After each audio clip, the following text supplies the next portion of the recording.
Israeli সামরিক বাহিনী দাবি করছে ৮ জুন শনিবার তারা গাজার মধ্যাঞ্চল থেকে জোরদার অভিযান চালিয়ে ৪ ইসরায়েলি জিম্মিকে জীবিত উদ্ধার করেছে। তবে হামাস বলছে ইসরায়েলি বাহিনী নুসেইরাত ক্যাম্পে নৃশংস ও বর্বর হামলা চালিয়ে ২ শতাধিক ফিলিস্তিনিকে হত্যা করেছে। এই হামলায় তাদের ব্যর্থতার খতিয়ানে কোনো পরিবর্তন আসবে না।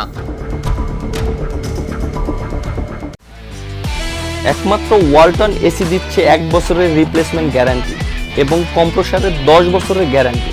ইসরায়েলি সেনাবাহিনী বিবৃতিতে জানিয়েছে তারা মধ্য গাজার নুসেইরাতের ২টি পৃথক স্থান থেকে জিম্মিদের উদ্ধার করেছে। গেল বছরে ৭ অক্টোবর হামাস তাদের অপহরণ করে নিয়ে এসেছিল গাজায়। সে সময় হামাসের হাতে ২৪১ জন বন্দী হয়, যাদের মধ্যে এখন পর্যন্ত ১১৬ জন ফিলিস্তিনি ভূখণ্ডে আটকে রয়েছে বলে ধারণা করা হয়।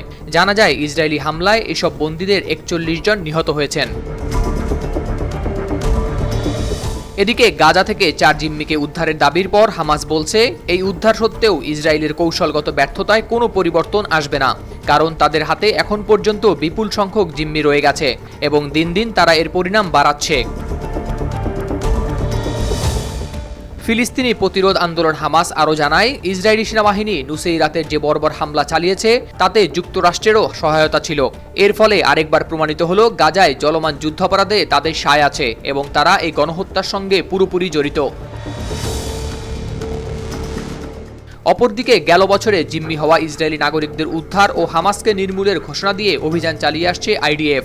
তবে শনিবারের ৪ জিম্মি উদ্ধারই ছিল এ পর্যন্ত তাদের সবচেয়ে বড় সাফল্য। সব মিলিয়ে ৮ মাসের যুদ্ধে তারা জীবিত ৭ বন্দীকে মুক্ত করতে সক্ষম হয়েছে। এদিকে হামাসের পক্ষ থেকে ইসমাইল হানিয়া বলেছেন এ ধরনের হামলার মাধ্যমে ইসরায়েল তাদের ইচ্ছা হামাসের উপর চাপিয়ে দিতে পারবে না। যদি ইসরায়েলিরা মনে করে তাদের ইচ্ছা ফিলিস্তিনিদের উপর চাপিয়ে দিতে পারবে, তাহলে তারা বিভ্রান্তিতে আছে। হামাস আত্মসমর্পণ করবে না, বরং দখলদারদের বিরুদ্ধে লড়াই অব্যাহত রাখবে।